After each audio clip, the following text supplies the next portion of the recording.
Good evening. This is the Elliott wave update for the NASDAQ 100 for Tuesday, July 12th, 2022.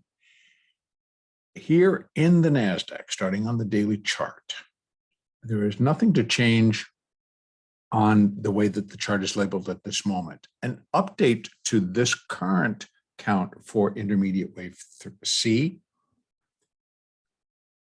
just got a little bit of a boost, and that this is likely the completion point for a minor 3, and we remain in a minor 4. Now, you may say, how do we remain in a minor 4? When you talked about if C failed, it would produce the minor 5th, which is true. That still is out there for proof, let me say. And the reason I do that is because I'm going to go, well, before I go down to the hourly, what it may be is a wave 4, minor 4 triangle.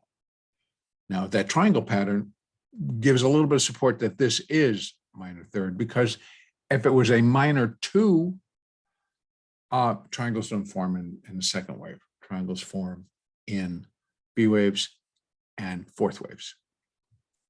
So here we are in the 4, and it could very well just work its way into, and I will show you how once we come down one more tick. So let's take a look. Let's go down to the hourly chart, get right into some of the details here, how it fits what's coming this week, how it fits, we have expiration, et cetera, et cetera, et cetera. There's a lot of things that kind of fit that will likely continue to suggest, I have to keep moving this because it moves it. When I put it on, when I go up a link, it moves it. So here we are in a triangle pattern. All of the waves are 3-wave patterns. And I know this B wave, a couple of you guys, thank you for noticing, because clarification is always a good thing. It does count, and it's may not be to everybody's liking, but that's 1, 2, 3, 4, 5, and that would be the A, and then this strange B wave reaction to interest rate. I believe it was on the 29th. Something came out on the 29th that caused this little woo, woo, woo, woo, and then back down again. So I called this the internal B, and this is the C, and that's a B. And there are several things that I can add to that as an analyst on Elliott, and having read enough Elliott and having looked at it, that the purist in me says I may have to accept it, because the purist wants it to be a 5, but it doesn't fit as a 5 into anything, because it fails on every single level, which makes the only other choice that they have is that's a 3-wave as a part of a larger correction, which is forming a triangle where all the legs are 3s, including, it'll still count up as 5, but it's going to be a big old 3.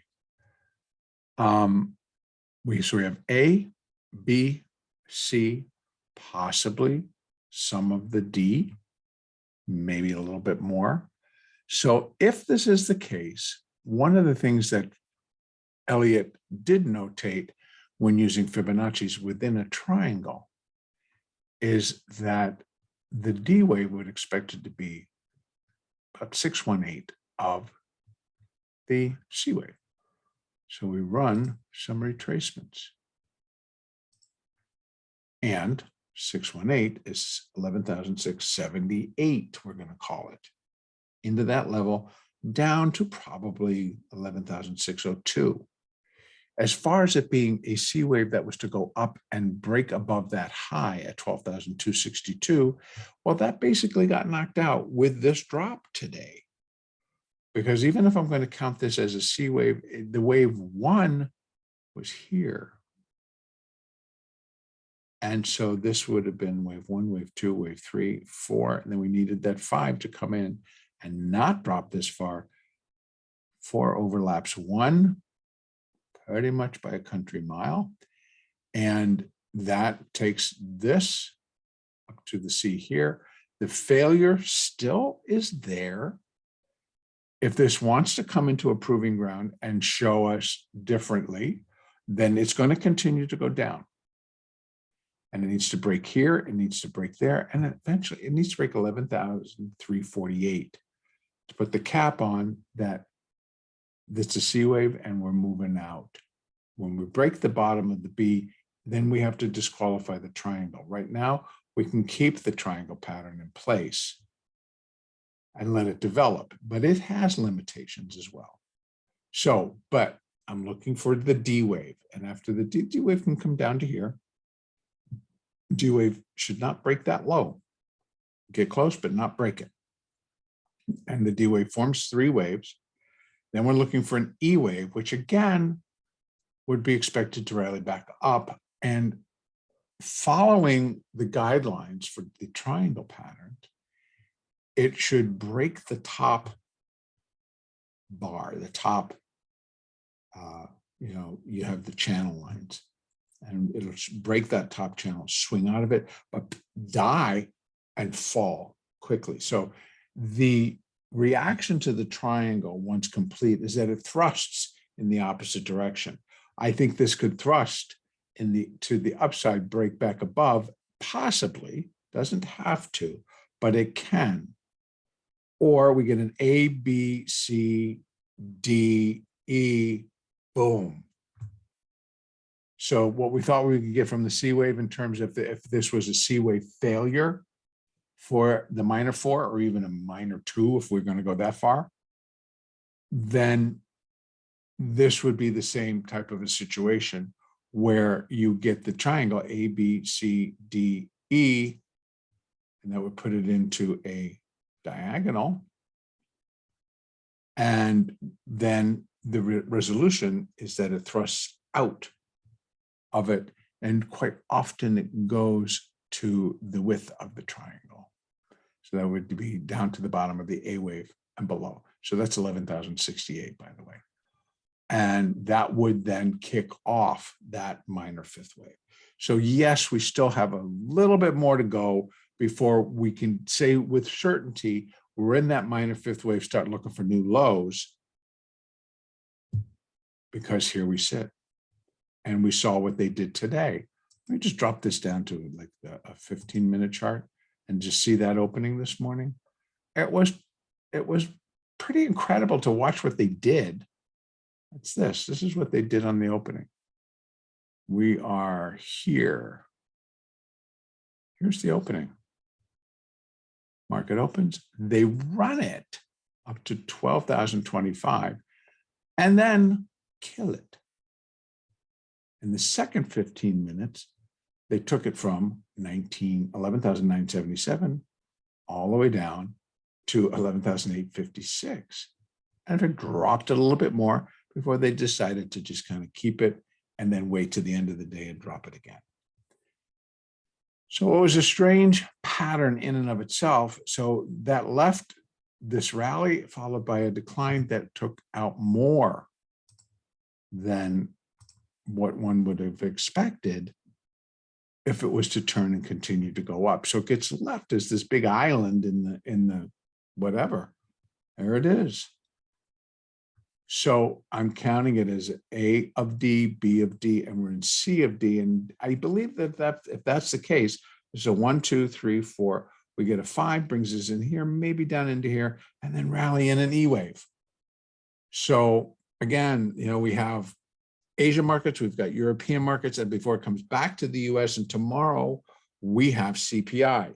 A lot of people are hanging their hat on that CPI, particularly for direction that'll last longer than the 15 minutes after the numbers reported, that it will have a little bit longer effect in terms of what pricing we're going to be, what price will be acceptable for all of these equities, for all of these stocks and all the component companies moving forward as that number gets factored in. And it's going to be based on, of course, what's the read on inflation. And then we have on Thursday, we have jobless claims, and then we have PPI. People say people don't want to pay attention to producer prices. It's like, really? We need to, because what the producer prices are telling us is what's happening behind the closed doors at Apple and Amazon and Google. Every company that has a product that they need to sell, not so much Google. They're all online. But Apple, the phones, production costs more. They cost more. We don't have as much money, inflation, et cetera, et cetera. So it's an inflation read. And if it's really going to be hitting the producer prices hard, and we see a big gap in that one going in one direction or the other, if its direction is up, then that means inflation is still busting its doors down in that all the sectors that deal with product, that deal with pulling product in, that deals with shortages, it deals with everything else that's going on when everybody's cost has gone up. So how does that then get factored in? So I heard somebody that nobody pays attention to PPI. I was like, oh yeah, they do. They better, because from PPI, it goes down to CPI. Whatever hits all of our companies that we buy all their products, we still have to go buy the products. We still have to go to the grocery store. We still have to buy gas to put in the car. We still have to buy electricity to charge our electric cars. So, and that all costs more. So, et cetera, et cetera, et cetera. So the number does mean something. And that comes on Thursday after with jobless claims. Friday, we have retail sales. That will also be a measure of inflation. So retail sales, are they higher? Are they lower? Are they, we're seeing, what are we seeing and what's going on with that? So a lot going on. And that will be reflected in the market. And that, I think, could also produce this chain of events that would lead to the triangle. So again, this is the D wave, A of D, B of D, 1, 2, 3, 4, 5 of D coming down in here somewhere, at least minimum, I would think maybe to here. Then we get an E wave. And I would not expect that E wave to actually break above. It could. We can get a thrust up and then a die and a thrust back down. But I would not necessarily be expecting that. But it could. That would complete then the E wave, that would complete the minor 4, and then it turns and it thrusts back out of this triangle to the downside though. And the triangle started, the triangle started at 1351, 11,000, I always do that wrong, 11,348 or 51, I think that low is, yeah. So that is technically where the first break would come. So we would be looking for it to move below that and then eventually below the 10,068 and then eventually down to the levels that we have been discussing previously, back out to that hourly chart. So it's not bad. I think we've got pretty much a pattern that likely is going to last up through Friday, I'm going to say. And then once the release from the monthly expiration, which is July, then we'll see basically what we'll be lined up to do. But hopefully we'll be on our way within one of those numbers or combined numbers triggers the completion of this minor 4, gets that fifth wave on the way, if not all the way, between now and Friday or tomorrow and Friday, 3 days. Yeah, we have 3 solid down days. Why not? And take care of it and get us down to that much lower number. In any case, I'm kind of going to wrap it up right there because there's not a whole lot to be adding, and I'm going to try to keep this on the short side. So again, if we are in a triangle pattern, then expect a small little bit more to complete a D wave, get an E wave that runs up to the upside. Possibility it could penetrate this topside border, goes up, fails, and then just comes right back down. Expectations first are coming out of the triangle. It should break below 11,348. So you can see that's going to be a pretty big drop. Wherever it gets to, it should be a pretty big drop coming back down. And then break again below 11,068. Same day, don't know. It would be really big if it did. So they really have to like a series of these numbers. In any case, eventually we're looking for this. down in here. And once that is complete, wherever it gets to, I can run the additional fibs, which will line it up better for where we think this should all happen.